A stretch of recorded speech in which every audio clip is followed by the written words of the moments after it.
Arunabha is no stranger to this group, but even so, I would like to say that he is one of our finest public policy professionals in India, working in an area which is really very under-researched.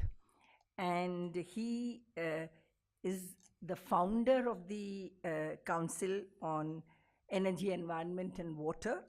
And he's been working on these issues for the past 8 years, before many of us really turned our attention to the importance of the issues that the center works on. He was involved very actively in the design of the International Solar Alliance since its inception, and is a founding board member of the Clean Energy Access Network. He's worked not just in India, but he works in advising governments in several countries. He has worked at Oxford, at Princeton, and at UNDP in New York, WTO Geneva. So you can well imagine that, he really he brings to us perspective which is really international. He's going to be talking about, or he's going to be leading the conversation on imagining water secure cities. And all of us are victims of water insecurity, both in terms of quantity and quality. So I can't think of a more appropriate topic for us to be coming together on. So with these words, let me invite Dr. Ghosh to speak. Thank you. Thank you, Dr. Ahluwalia. My deep gratitude to both you and Mr. Kakkar on behalf of IHC and ICRIER for inviting me to interact with you. You have already, and I'm thankful to you, toned down the expectation that I'm supposed to lead the discussion rather than give a speech, because especially in your presence with the extensive work that you have been leading at ICRIER on a range of urbanization related issues, water is but one critical component, but one component. And I hope the conversation we have over the course of this hour establishes not just the criticality of water, but its interconnections with various other aspects of what we should call secure cities.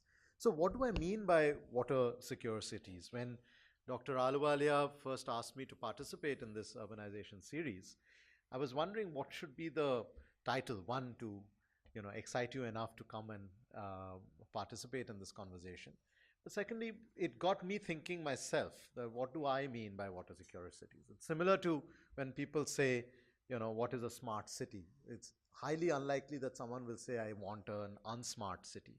So highly unlikely that someone will say, I want an unsecure water future. But we haven't fully understood what security means, or what smartness would mean, or what sustainability would mean.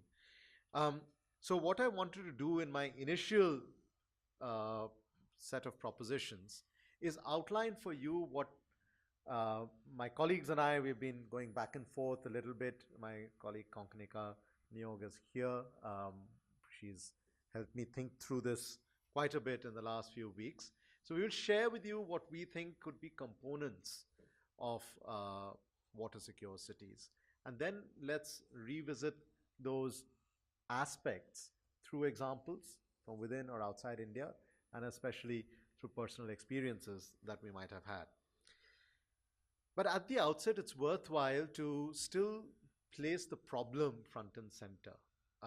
At least as per the last census, in urban India, just about 70% of households had water coming in within their premises. Now that itself might seem like a large number, but it does put a large number of households not only out of the purview, but also questions whether we have actually captured all of the households. And we'll come back to this in the context of regulation, etc. What does access for all really mean? Of course, even those who are connected, it does not mean that you have water on demand, or to use the pun literally, that it's on tap.